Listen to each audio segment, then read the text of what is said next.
Hello, my name is Steve Kemp, and I've written a book called Harry Dennison. Now I'm going to do something more uncomfortable than charging into a burning building. I'll talk about myself in my book. I'm a firefighter for the past 18 years, and I've written a book about the stories of the firefighters that I've worked with, which is an interesting cast of characters who sometimes do things that you would not believe and most people don't believe. I tried to encompass all those stories in my book.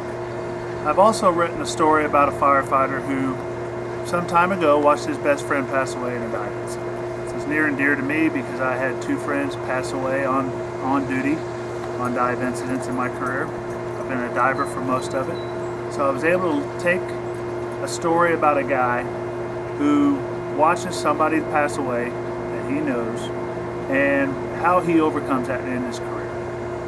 Now what makes this story a lot more interesting is that he's having the afterlife talk to him. And that's because his friend's son is coming on the job, Cole.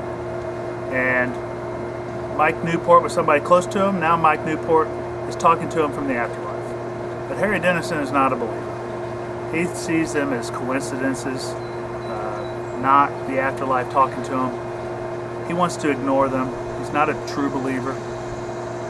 He's hedging his bet that there is an afterlife, but he's not really sold on it. So when these signs become stronger and stronger, the whole crux of the book is whether Harry will acknowledge him and listen to those signs from the afterlife and possibly save Coleman's life in the process, or maybe someone else's, maybe even his own. Or will he just go on with the way he's done it and trust his instincts that have lasted for the past 30 years and got him to this point in his life? Also in this book are some interesting female characters, which my editor forced me to make better, and I worked hard because women to me, not the greatest mix. So, did my best, made some interesting female characters, such as Mike Newport's wife is someone who likes to tease Harry, mess with his mind, make his life hard in general. We have a female recruit in the book that struggles, that Harry helps out at one point. I find to be a touching story.